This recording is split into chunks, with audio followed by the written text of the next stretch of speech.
Saudara, kita akan bergabung dengan jurnalis Kompas TV, ada Eril Wiranata dan juga juru kamera Ricky Sultana di Mapolda Metro Jaya. Selamat siang, Eril. Eril, apa saja yang telah dikantongi penyidik yang jadi titik terang? Petunjuk apa saja? Ya, hingga saat ini beberapa barang bukti mulai dari CCTV dan kemudian juga ada lakban yang diamankan oleh polisi dari tempat lokasi kejadian.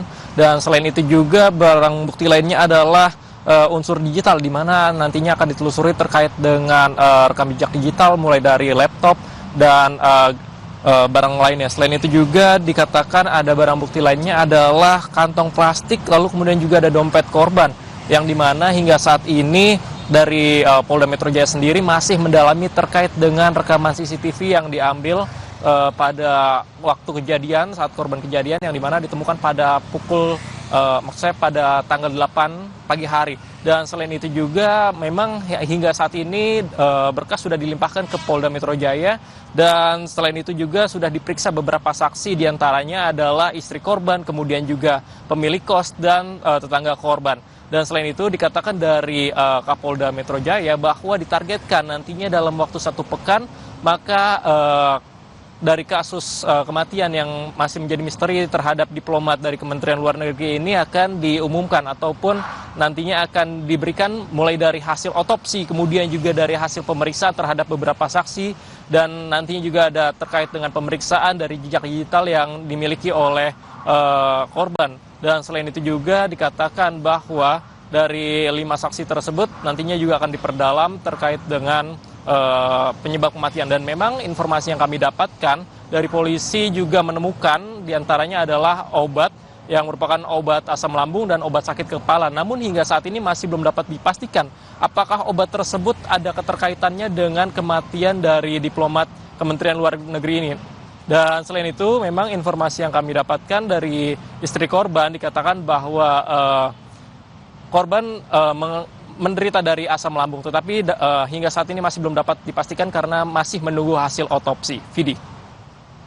Selanjutnya, setelah diambil Polda Metro Jaya ini, siapa lagi saksi atau mungkin ahli yang bisa akan dipanggil atau dimintai keterangan soal ini?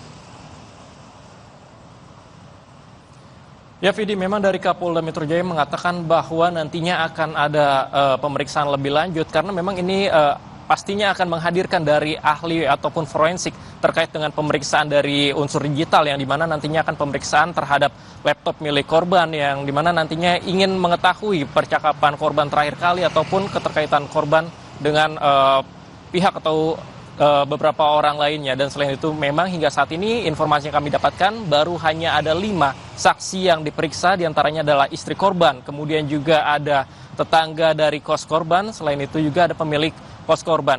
Dan informasi yang kami terima bahwa hingga saat ini polisi belum menemukan sidik jari selain dari milik korban yang berada di lakban, yang dimana menjadikan salah satu alat bukti. Dan selain itu ditegaskan bahwa hingga saat ini masih mendalami terkait dengan rekaman CCTV untuk mengetrek bahwa kematian ataupun penyebab dari kematian diplomat yang terjadi pada beberapa waktu lalu. Vidi. Baik, Eril, ini hasil otopsi bakal menjadi petunjuk penting. Kapan hasil otopsi bisa diumumkan atau bisa disampaikan? Ya, Vidi, Kapolda Metro Jaya sebelumnya menyatakan bahwa ia menargetkan sekiranya akan rampung dalam pekan depan nantinya, baik hasil otopsi, lalu kemudian juga hasil pemeriksaan dan hasil pendalaman dari penyelidikan yang dilakukan oleh Polda Metro Jaya dari Ditreskrimum Polda Metro Jaya nantinya akan sekiranya ditargetkan pada pekan depan, dan kita akan menunggu bagaimana hasilnya dan ingin mengetahui apa penyebab dari kematian diplomat dari Kementerian Luar Negeri ini. Vidi. Eril, terima kasih untuk laporan Anda dari Polda Metro Jaya.